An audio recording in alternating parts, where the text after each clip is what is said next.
In this video, I'm going to talk to you about creating a finish plan and documenting this in a schedule.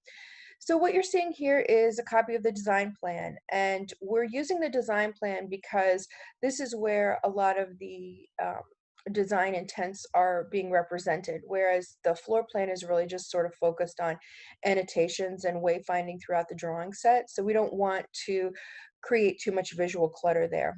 But on the design plan, it's important to know all the different finishes involved.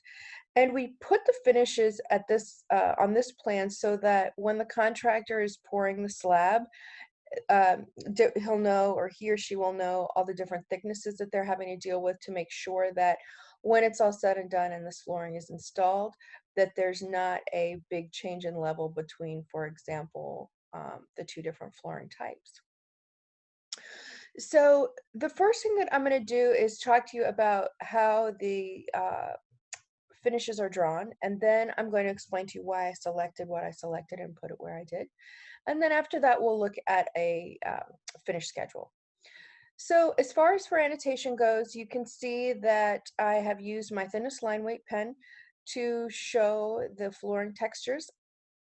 And it's kind of tricky because you're trying to convey the different flooring textures that are shown, but you don't want to put the texture everywhere because it's really going to impose on the clarity of information. So this is kind of just situated to different sides and edges of the room and then faded out so that it's not imposing on anything.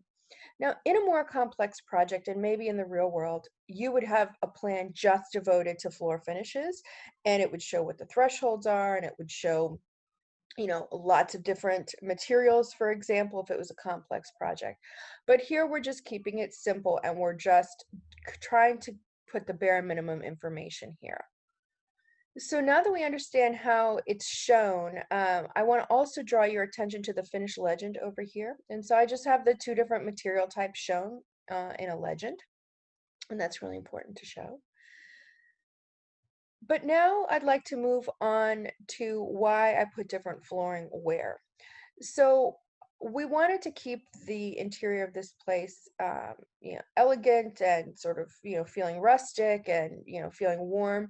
So I wanted to include a wood on the floor. However, wood is not very sustainable, and it's um, really not all that durable for high traffic areas, and it's not very easy to clean in a place like this where there's going to be a lot of spills. So I used what's become very popular now, which is a wood look porcelain tile. And so these planks are usually around the same size, although there can be some variations in them. But they're about 4 to 6 inches wide, and then they can be, 18 to 36 inches long. So I use this for two reasons. The first is because of its performance criteria that I just mentioned, but also because I can run it in the bathroom, I can run it into wet areas with no issue. So you can see here, that's where it's shown. It's coming up from the edges here, like you can see, and then fading out towards the center of the room, coming in at, I'm trying to do it on all the corners, and then, like I said, just kind of fading it through.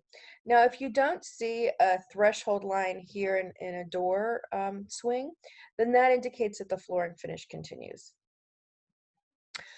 For the wet areas, I have chosen this quarry tile, and you've probably seen this before. It can be gray or red, and it's just an extruded ceramic tile that's easy to clean and wears like iron and is very cheap. And so you can see that I've put that in the kitchen. It spreads into the prep and service area, and then is also in the storage or janitor's closet.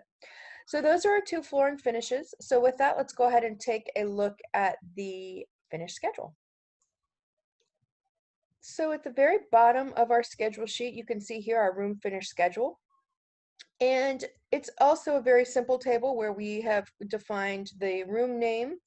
I've written down the different floor finishes here, and you can see there's just two. I've also listed the base finish, and so that's the baseboard finish. And we can often see base and crown included on a room finish schedule, but in this case, I just put the base finish. And we're going to run the floor tile up on the wall to use as a baseboard. Now, for the wall finish, you can see it's broken down into some subcategories, north, east, south, and west.